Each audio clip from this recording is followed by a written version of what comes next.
ক্ষমতাচ্যুত আওয়ামী লীগ সরকারের সময় গঠন করা হয় আন্তর্জাতিক অপরাধ ট্রাইব্যুনাল।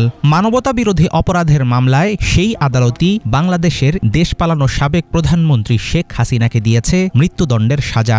গণ-অভ্যুত্থানের জেরে ভারতে পালিয়ে যাওয়ার পর স্বৈরাচারী নেত্রীর বিরুদ্ধে এটিই প্রথম মামলার রায়। তবে ট্রাইব্যুনালের রায়কে পক্ষপাতদুষ্ট ও রাজনৈতিক উদ্দেশ্য প্রণোদিত বলে প্রতিক্রিয়া জানিয়েছেন Sheikh Hasina.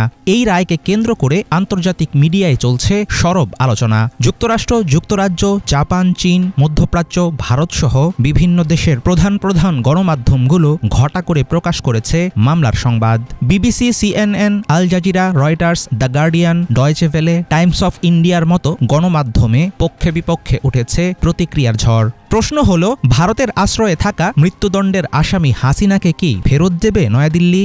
We have decided to inflict her with only one sentence, that is sentence of death. মানবতাবিরোধী অপরাধে দোষী সাব্যস্ত হয়ে মৃত্যুদণ্ডে দণ্ডিত হয়েছেন বাংলাদেশের অপসারিত নেতা শেখ হাসিনা। নিজেদের প্রতিবেদনে বিষয়টিকে এভাবেই তুলে ধরেছে প্রভাবশালী মার্কিন বার্তা সংস্থা সিএনএন। রায় নিয়ে রাজধানী ঢাকায় সহিংসতা ও নিরাপত্তা জোরদারের বিষয়টিকে গুরুত্ব দিয়েছে তারা। যুক্তরাজ্যের দ্য গার্ডিয়ান বলছে, শেখ হাসিনাকে মানবতাবিরোধী অপরাধের দায়ে মৃত্যুদণ্ডে দণ্ডিত করেছে ঢাকার একটি আদালত। রায়ের বরাত দিয়ে সংবাদ মাধ্যমটি জানিয়েছে, সরকার বিরোধী আন্দোলনকারী উপর দমন পীড়ন চালানোর সময় হত্যায় উস্কানি, হত্যার নির্দেশ এবং নির্যাতন ঠেকাতে ব্যর্থতার মতো অপরাধ করেছেন হাসিনা।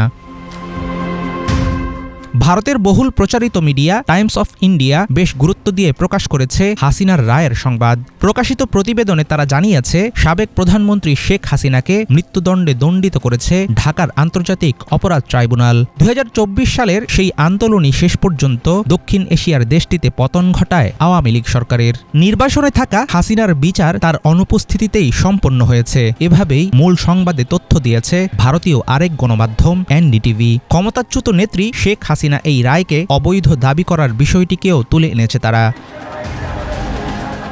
শেখ হাসিনার মৃত্যুদণ্ডের খবরে রয়টার্স জানিয়েছে, গত এক দশকের মধ্যে এটি কোনো সাবেক বাংলাদেশি নেতার বিরুদ্ধে নেওয়া সবচেয়ে নাটকীয় আইনি পদক্ষেপ। আগামী ফেব্রুয়ারির শুরুর দিকে বাংলাদেশে অনুষ্ঠিত হবে জাতীয় সংসদ নির্বাচন, কিন্তু হাসিনার দল আওয়ামী লীগকে নির্বাচন থেকে ইতিমধ্যেই বাদ দেওয়ার বিষয়টি সামনে এনেছে রয়টার্স। জার্মানির আন্তর্জাতিক সংবাদ মাধ্যম ডয়েচে ভেলে জানিয়েছে, মানবতাবিরোধী অপরাধের অভিযোগে সাবেক প্রধানমন্ত্রী শেখ হাসিনা ও সাবেক সরকারের আরও 2 কর্মকর্তার বিরুদ্ধে রায় ঘোষণার সময় 3 অভিযুক্তের মধ্যে কেবল একজন আদালতে উপস্থিত ছিলেন। ২০২৪ সালের জুলাই ও আগস্টে কয়েক সপ্তাহব্যাপী প্রাণঘাতী আন্দোলনের জেরে ৫ই আগস্ট ক্ষমতা ছেড়ে ভারতে পালিয়ে যান তৎকালীন আওয়ামী লীগ সরকারের প্রধানমন্ত্রী শেখ হাসিনা। ছাত্র জনতার সেই রক্তক্ষয়ী গণ-অভ্যুত্থান সমাপ্তি ঘটায় স্বৈরাচারী নেত্রীর ১৫ বছরের ক্ষমতা জীবনের। মামলার শুরু থেকেই হাসিনা তার বিরুদ্ধে আনা সব অভিযোগ অস্বীকার করে আসছিলেন। ভারতে অবস্থানরত ক্ষমতাচ্যুত নেত্রীকে অপরাধী ঘোষণা করা হলেও কিভাবে তাকে দেশে আনা হবে, কিভাবে মুখোমুখি করানো হবে শাস্তির, সেসব কিছু এখনও পরিষ্কার না। হাফিজুল ইসলাম, বাংলা ভিশন।